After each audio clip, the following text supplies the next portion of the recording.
1-6, and the level of concern should be high. high. It should be high, yes.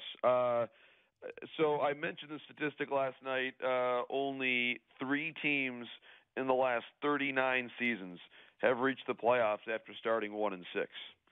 So while Jays players are saying it's early, and it certainly is early, the fact is that in this game, in this sport, when you start this poorly, it's really hard to catch up, especially in a division like this. And one saying, and I'm sure we're hearing right now a lot of tried and true baseball bromides about how early it is, but one other one that I do subscribe to and believe actually has some merit is the following, that you cannot win the division in April, but you can lose it.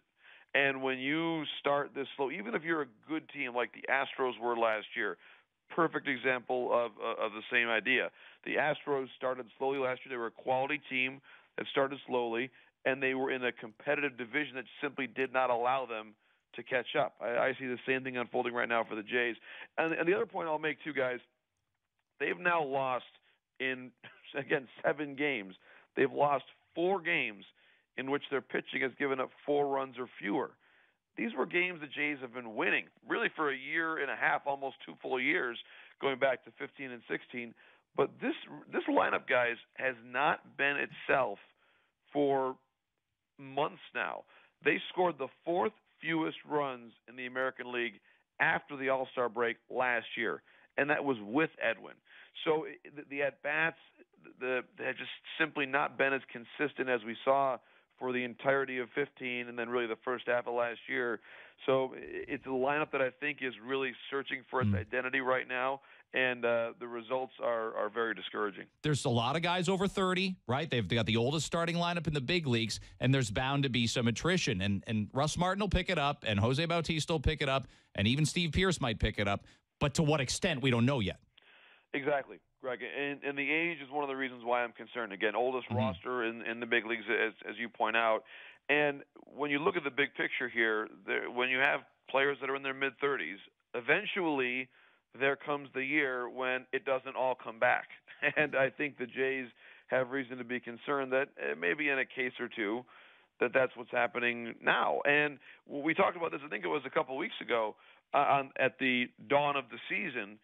Spring training was not ideal from the Jays' standpoint. And you look at, I wrote this at MLB.com today, you look at the number of players for whom they were out of the lineup in spring training for one reason or another. Donaldson was hurt. Travis was rehabbing an injury. Pearce was coming off of surgery and adjusting to a new team. Of course, they lose Edwin, so there's the adjustment there. Bautista goes away to the WBC and comes back with a back injury. Russ Martin was away for a while as well. He actually had his fewest number of spring at-bats since 2010. I think we're seeing a residue of what was a very uneven spring. That's not the fault of anyone in particular. It's certainly not John Gibbons' fault. It just is the reality of where this team is. And when you have an older club, I think it's less of a plug-and-play mentality. Okay, well, we're ready. Boom, there you go. It takes guys time. And I think in this case we're seeing the residue of that where the at-bats just simply haven't been as comfortable and fluid as you would expect.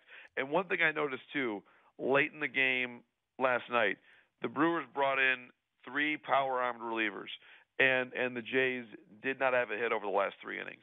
And that's something where this is a team that in the past has been able to handle velocity. If you throw me a fastball at Rogers Center, eventually someone's going to hit the ball out of the ballpark.